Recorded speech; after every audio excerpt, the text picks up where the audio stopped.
വെള്ളിയാഴ്ച അമേരിക്കൻ മാർക്കറ്റുകളെല്ലാം ക്ലോസ് ചെയ്തത് മൈനസിലാണ്. ലേബർ റിലേറ്റഡ് ഡേറ്റ വന്നതെല്ലാം മൈനസിലാണ്. അതുപോലെ താരിഫ് റിലേറ്റഡ് ഇഷ്യൂസും അമേരിക്കൻ മാർക്കറ്റിനെ മോശമായിട്ട് ബാധിച്ചിട്ടുണ്ട്. അതുപോലെ തന്നെ വരുന്ന ആഴ്ചകളിൽ കൂടുതൽ രാജ്യങ്ങൾക്ക് താരിഫ് ഏർപ്പെടുത്തുമെന്ന് ട്രംപിന്റെ പ്രഖ്യാപനവും മാർക്കറ്റിനെ മോശമായി ബാധിച്ചിട്ടുണ്ട്. US ഇൻഡീസസുകളെല്ലാം 1% മുകളിൽ മൈനസ് ആയിട്ടാണ് ക്ലോസ് ചെയ്തിരിക്കുന്നത്.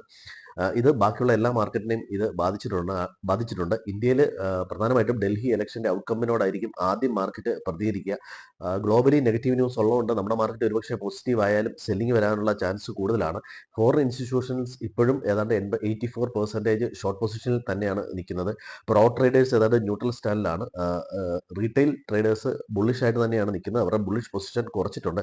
ഡൊമസ്റ്റിക് DIAസും അല്പം ബുള്ളിഷ് ആയിട്ട് തന്നെയാണ് നിൽക്കുന്നത്. പക്ഷേ മാർക്കറ്റിലെ സെന്റിമെന്റ്സ് വളരെ പ്രധാനപ്പെട്ടാണ്. അമേരിക്കൻ താരിഫ് റിലേറ്റഡ് ഇഷ്യൂ അതുമായി ബന്ധപ്പെട്ട എന്തെങ്കിലും ന്യൂസ് വരുന്നതൊക്കെ മാർക്കറ്റിനെ നെഗറ്റീവായിട്ട് ബാധിക്കാൻ സാധ്യതയുണ്ട്. അതുപോലെ തന്നെ RBIയുടെ പോളിസിയിൽ ബാങ്കിങ് ലിക്വിഡിറ്റി ഇഷ്യൂ കവർ ചെയ്യാൻ പറ്റിയ രീതിയിലുള്ളൊരു സൊല്യൂഷൻ പറയാത്തത് ബാങ്കിങ് സ്റ്റോക്കുകളെ മോശമായി ബാധിച്ചിട്ടുണ്ട്. അപ്പോൾ ചെറിയൊരു സെന്റിമെന്റ്സ് നെഗറ്റീവാണ്. പക്ഷേ ടെക്നിക്കൽ ലെവൽസ് വെച്ച് 23,450 360 ലെവലിന് മുകളിൽ നിഫ്റ്റി നിൽക്കുന്നത് പോസിറ്റീവായിട്ടാണ് കണക്കാക്കുന്നത്.